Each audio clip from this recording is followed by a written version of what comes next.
Chapter 21. We took the next few days to clean up, take baths, and organize the food and water. Elena suggested we store foods at different locations in all of the tunnels. That way, if our home base was counterattacked and we had to leave our food behind, we wouldn't lose it all. She and Jimmy volunteered. I tried to help Elena load up her digger, but she just shook her head. "Jimmy and I can handle it, sir," she said, reaching down to pick up a box of food. I reached out at the same time and grazed her hand by accident. She pulled hers away without looking at me and walked away with the box. You should probably be working on plans for an attack," she called over her shoulder. "Time is running out, sir." Jimmy walked up behind me, his hands filled with boxes. "What are we planning?" he said. "Sir," he added with a shy smile. At least he was now willing to talk to me. "We need to slow the landers down. We need to keep them here. And that means we need to attack their ability to move the ore from storage to ship. Why not just attack them?" "Good question," Elena said under her breath as she returned to the storeroom and grabbed another box. I frowned. Because we don't actually have any real weapons, attacking a fully armed group of soldiers is a great way to get killed. "So a surprise is best?" Mandeep asked, walking in and grabbing a box of medical supplies. Finn was right behind her. "Surprises? I love surprises. Is it somebody's birthday? Is there a cake?" Darcy appeared out of nowhere and began chanting, "Cake! Cake!" Then she stopped in front of me and stared expectantly, a huge grin spreading from ear to ear.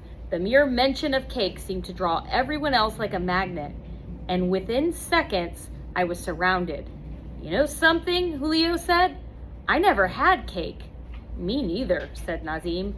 "I can't wait." "Yes," said Therese. I stared at their rough hands and thin bodies, and I believed them. I rubbed my temples. I hate to say this, but there is no cake. Darcy frowned, stamped her foot, and marched back to wherever she'd come from. Julio and Nazim looked at each other and then at me. They looked deeply disappointed. I had an idea. There's no cake, but there are some pies left over from the first raid. Darcy appeared out of nowhere with the same big fake grin firmly pasted on her face again. Julio, Therese, and Nazim gave each other high fives and dramatically licked their lips. A few minutes later, we were all sitting against the tunnel walls, munching on pies. I noticed with a bit of alarm that, without planning it, the grinders sat against one wall and the miners were up against the other. I sat in the middle of the floor and tried to feel part of both. I heard Darcy giggle and looked to see what was so funny. Julio had stuffed a whole slice of pie into his mouth and seemed delighted, but despite the sticky bits of blueberry and apple that now dribbled down his chin. Jimmy looked a little disgusted by this and made a show of using his fork to very carefully break apart his slice, and lifted the bites to his mouth. Nazim seemed to find this hilarious and began mocking him, sticking his nose in the air and lifting his pinky as he picked a blueberry off Julio's shirt and plopped it into his mouth.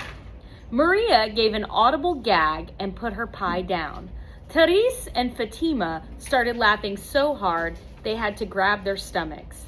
Pavel stood, looking like he was going to walk over and start a fight. I figured it was time to change the subject. Fast. "While we're all sitting here happily," I said, "let's go over some ideas for our next raid." Maria groaned, but she stayed. Pavel sat back down and Fatima motioned for Julio and Nazim to settle down. She actually cupped her hands over Therese's mouth to get her to stop giggling. Therese didn't stop, but at least Fatima kept it muffled. I looked at Alec, who got the hint and led Darcy back down the tunnel. I waited until they were out of earshot. We've been lucky so far. The landers haven't clued in that there are survivors, or if they have, they don't care about us. Elena jumped in before I could continue. But we can't hide any longer. We need to move on to the next phase. It's a risk, but a strategically defensible risk. Agreed. Our best plan is to slow them down, make some small targeted strikes against their equipment. Make them suffer, Elena said. I watched Maria shudder, but Elena went on. We target containers, trucks, vehicles, any equipment that they are using to take the ore from the storage silos into the ship. We need to locate them accurately. There is a labyrinth of tunnels that runs underneath the storage areas. There's actually a large hangar where the ore containers are stored, Fatima said. Can you guide us there? I asked. Yes, I've been there. It's carved out of volcanic rock so that it's impossible for diggers to break through by accident. Maria looked confused and a little scared. Won't the ore be in containers on top with them? Elena shook her head. The ore gets dumped in the storage silos loose. The containers don't get filled until a silo is full. Then they get filled down below. Then the container and the truck get lifted to the surface. By an enormous elevator, Fatima said. Wouldn't it be easier to attack the elevator? Finn asked. Everyone looked at him. He slumped back against the wall. I mean, trying to take out the containers individually seem like it will take a long time. The containers are stuck if we attack the elevator. Sorry, dumb idea. I looked at him and smiled. It's a great idea. That's our target, I said. By a show of hands, who agrees? It was unanimous. I breathed a sigh of relief. Finn sat back up, beaming. Fatima and I sat in the cockpit of my digger, focused as we drove away from the camp. I had volunteered us to be the team to destroy the elevator, but I was nervous. We didn't say a word the whole time. I used the disruptor to burn a straight line through the rock until we reached the large hall near the grinder's cage. Maria broke through the wall behind us. She turned off her digger and opened the cockpit. Her job was to wait here in case we got into trouble. What she would do if that happened was a little unclear. Rescue? Fight? Run and warn the camp? It was hard to predict. I knew Maria wouldn't want to go anywhere near the landers, and I was just happy she'd agreed to come this far. Jimmy was above us, looking for landers. To my surprise, he'd volunteered. I promise I wouldn't forget to send him a head home message this time. According to our schedule, he was just arriving at his post. I waved at Maria and began driving away. The tunnels were totally confusing to me, but Fatima had no trouble navigating us all the way to the storage area.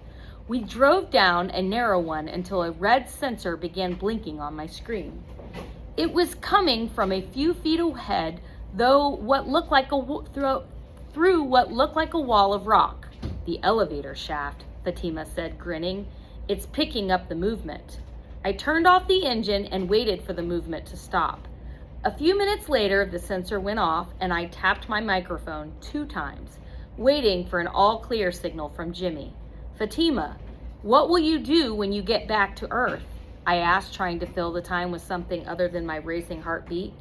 I've always wanted to be a doctor, help people. Or maybe a politician. I could start a grinders party, work for equal rights. As long as we're dreaming. You? I want to be a scientist, I said, like Melming. Now, well, I don't know. What's taking Jimmy so long?